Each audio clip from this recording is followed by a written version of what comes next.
തിരഞ്ഞെടുപ്പിലെ കനത്ത തോൽവിയുടെ കാരണം പഠിക്കാൻ CPM 34 ചോദ്യങ്ങളടങ്ങിയ ചോദ്യാവലി സംസ്ഥാന നേതൃത്വം തയ്യാറാക്കി.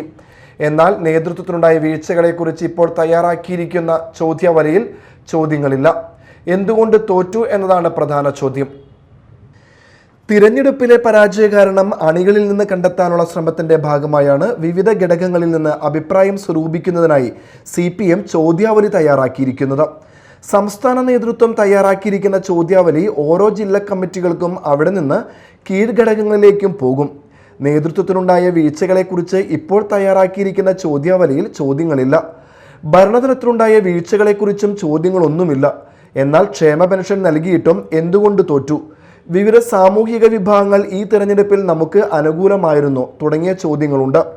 ലോക്സഭ, തദ്ദേശം, നിയമസഭാ തെരഞ്ഞെടുപ്പുകളിൽ തുടർച്ചയായി പരാജയം ഏറ്റുവാങ്ങിയതിന് പിന്നാലെയാണ് CPM ചോദ്യാവലിയുമായി എത്തുന്നത്. പരാജയത്തിന് പേരിൽ മുൻ മുഖ്യമന്ത്രി പിണറായി വിജയനെന്നും സംസ്ഥാന സെക്രട്ടറി MV ഗോവിന്ദനുമെതിരെ വിവിധ ജില്ലാ കമ്മിറ്റികളിൽ നിന്ന് ഇക്കഴിഞ്ഞ ദിവസങ്ങളിൽ കടുത്ത വിമർശനമുയർന്നിരുന്നു. Media time, Kochi.